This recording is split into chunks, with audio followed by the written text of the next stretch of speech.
Okay mga boss, madam. Dito ulit tayo sa Walter Mart Carmona. So, minute ulit natin si Bossing, si boss. Kasi yung pinaka-lifter niya dito sa likod ng BRB, tagas-tagas na. So ngayon, kailangan niya na magpapalit. Hindi niya agad napapalitan. Napabayaan ni boss na may leak.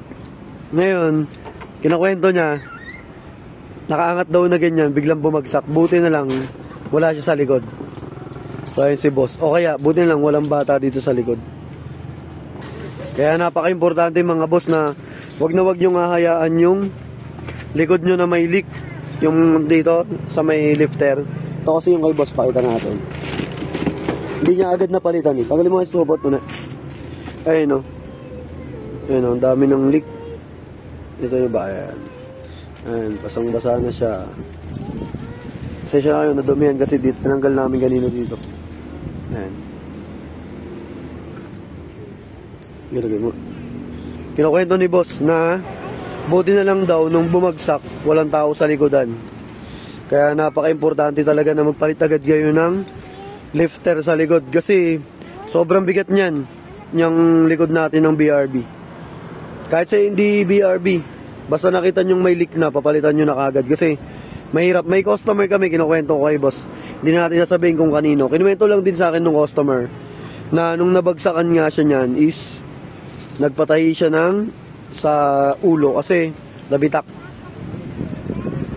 Kaya ini-encourage ko talaga kayo na pag nakita nyong may leak na yung sa lifter nyo, dito sa lifter nung likod, papalitan nyo kaagad. Huwag nyo nang hintayin na maaksidente pa kayo. Ayan si boss. Boss, di ba yung sa'yo? Ayan, kinukwento ni boss. Buti na lang. Paano kung nandito yung anak niya? Tapos nakaangat na ganyan, nagpapahinga dyan. Biglang bumagsak. Siyempre, kawawa naman yung bata. O kaya, kung sino man yung mababagsakan ng pinto. Kaya, yun lang sa mga gusto mag-avail. Available yan sa JLJ Car Accessories, Motomac Works, sa yung sa vlog natin, yung JLJ Car Motovlog.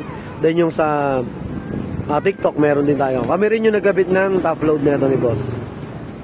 Yung tool type. So, ayan. All goods na. So, thank you kay Bossing. So, ayan boss, oh. Okay na. Ayan si boss. Saka maganda dyan boss, yung pag inangat mo, kahit sa anong pwesto, pwede siya. Ayan. Pag inangat mo siya, ayan. Kahit hap-hap lang, di ba? Ayan. Hindi ka tulad dati, di ba, pag inangat mong gano'n, dire-diretso siya. Ngayon, ayan.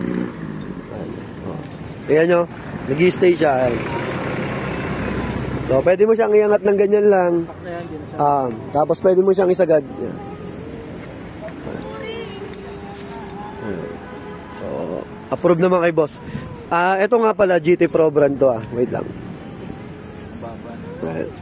Ayan, GT Pro brand. Ayan, GT Pro. Yun yung pagkakaiba nila, boss. Kaya, ang kagandahan dyan, kunyari, tatambay ka. Kahit na ganyan niya, umuulan. Di ba okay lang? Ayan. Nag-i-stay siya. Yung stock kasi, pag inangat nyo, dire-diretso pababa, ay pataas, dire-diretso pababa. Yan kasi, okay no. Yan yung kagandahan sa ganitong lifter, yung gamit namin. So, thank you kay Bossing. Ayan, finished product ng Cavite. Ride safe, uwi pa sila ng Cavite.